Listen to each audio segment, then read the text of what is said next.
नयनतारा अपने ससुराल में कदम रखते ही इतना समझ चुकी थी कि उसके वापस आने से कोई भी खुश नहीं था।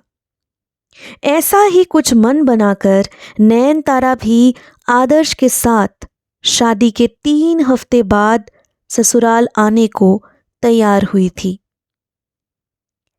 आदर्श, जो कि अपने माँ बाप का एक लौता औलाद था, उसे भी यूं उनके खिलाफ जाकर ये शादी करने में जरा भी दिलचस्पी नहीं थी।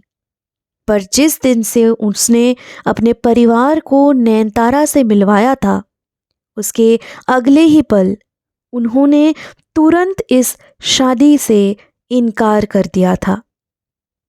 मजबूरन ये शादी जल्दबाजी में आदर्श को करनी ही पड़ी, क्योंकि नयनतारा का कहना था कि वो अनाथ है और अब वो वापस कहीं भी नहीं जा सकती है।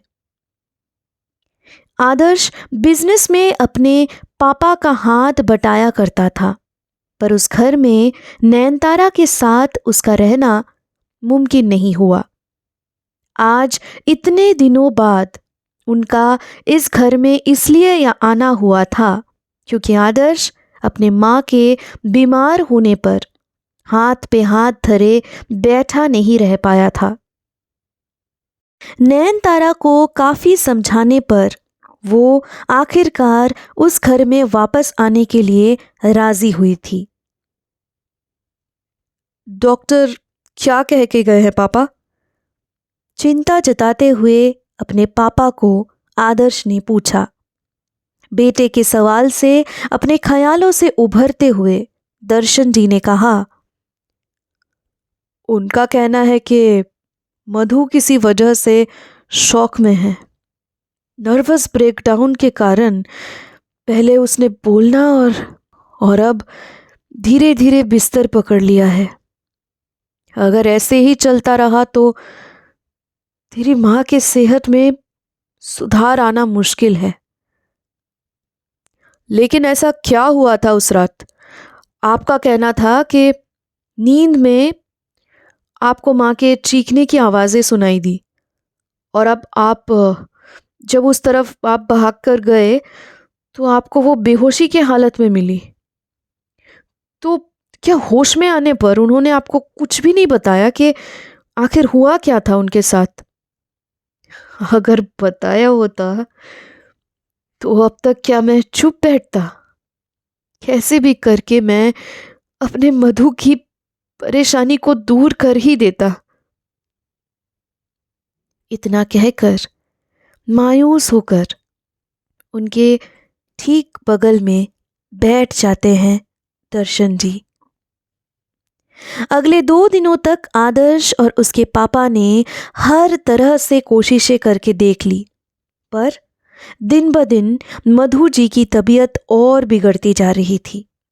एक रोज सुबह आदर्श अपने कमरे में नहीं मिलने पर जब नयनतारा अपने सास के कमरे में उसे सुबह का चाय देने पहुंची तो उसके पैरों तले जमीन खिसक गई।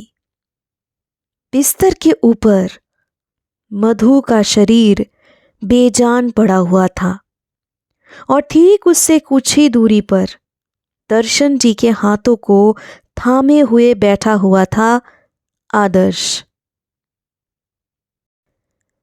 शमशान घाट से लौटते हुए आदर्श को दिलासा देकर उसके मामा ने कहा, बेटा, होनी को कौन टाल सकता है।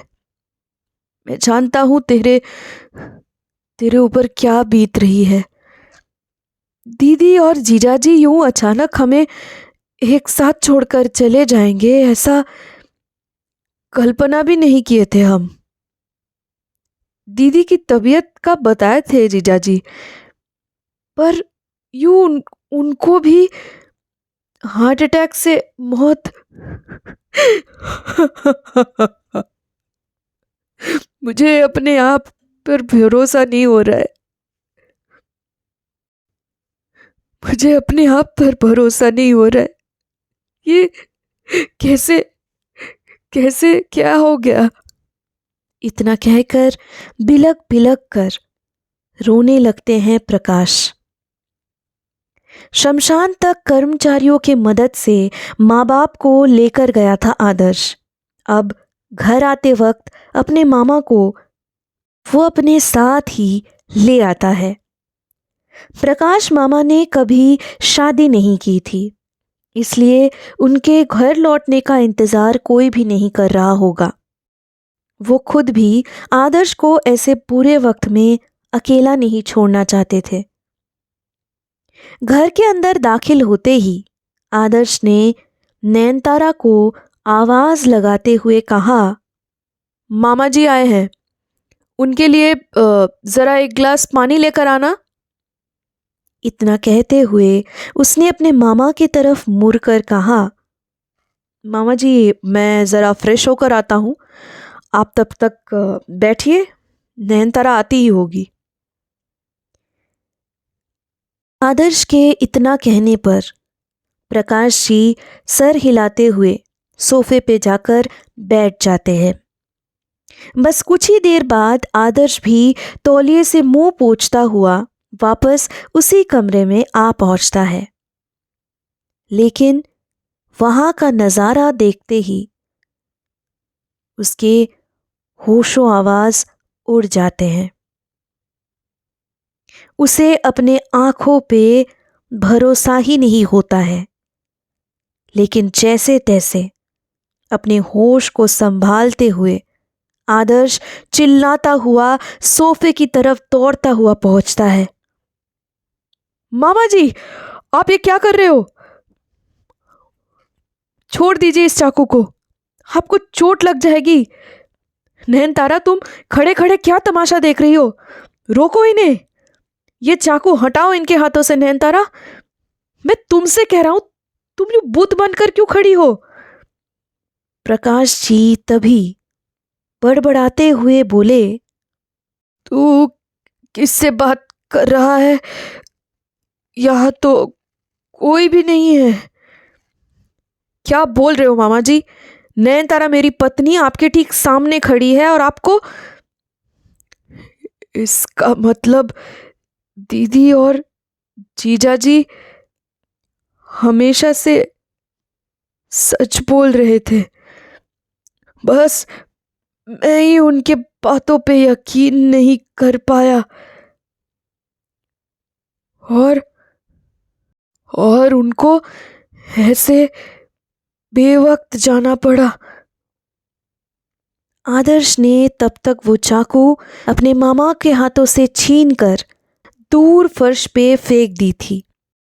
उसके कुछ पूछने से पहले ही नयनतारा कुर्राते हुए कहती है, सबको मार डालूंगी, मेरे और मेरे पति के बीच कोई नहीं रहेगा। जीते जी मुझे ससुराल का प्यार नहीं मिला और उन्होंने मुझे उस खंडर में ले जाकर जिंदा जमीन में गाड़ दिया। 18 साल बाद आदर्श के वहां आने पर मुझे मुक्ति मिली और सच्चे प्यार का साथ भी मिला, पर इसके कहने पर मुझे यहाँ आना पड़ा। पता था मुझे कि आदर्श के लिए उसके माँ बाप ही उसके सब कुछ थे, पर ये भी पता था कि उसके माँ बाप उसे पागल समझेंगे, सोचेंगे कि ये किसी काल्पनिक नयनतारा से उनका परिचय करवा रहा है, क्योंकि उसके अलावा मुझे तो कोई देख ही नहीं सकता था। मेरी सच्चाई पता चलने पर इन्होंने एक पुरोहित के जरिए मुझसे आदर्श को दूर करने की योजना बनाई और उसी रात मैंने इसके मां को